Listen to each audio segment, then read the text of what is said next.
More soldiers arrive at already heavily fortified positions, the show of force coinciding with Turkey repeatedly warning it might carry out a possible cross-border operation. Its military wants a safe zone inside the YPG-controlled area in northeast Syria. It considers the Syrian Kurdish armed group a threat to its national security, but it is also an ally of the United States, which has warned Turkey against taking any unilateral military action. We know that there are officially 2,500 U.S. soldiers and nearly 20 U.S. military facilities in the region. So in case of a military operation, there is a risk that two NATO allies, two NATO militaries could come face to face. There has been a marked increase in U.S. Army patrols close to the border with Turkey in what seems to be a message to its NATO ally. They have deep disagreements, despite months of discussions over the creation of the zone. Turkey does not just want the YPG to disarm and withdraw from the border area. It wants control of the zone that's at least 30 kilometers deep and would stretch from the Syrian town of Jarablos to the Iraq border.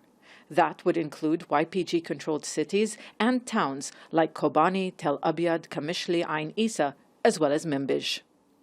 Turkey says the U.S. needs to end its support to the YPG, which it considers an offshoot of the outlawed Kurdistan Workers' Party, or the PKK. It is also not satisfied with the buffer zone solutions proposed by the United States. Those proposals reportedly involve a zone with a depth of 10 kilometers that excludes the main population centers along the border.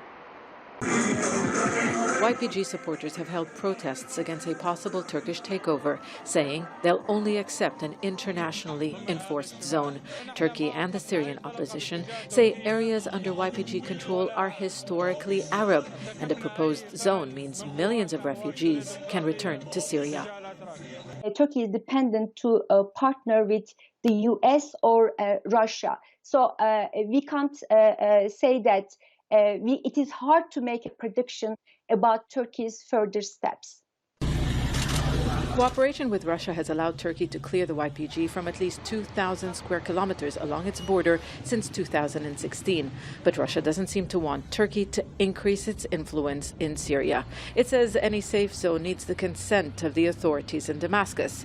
For now, it is under U.S. control. But if U.S. policy shifts, how long that will remain the case is unclear. Zana Khuder, Al Jazeera, Gaziantep.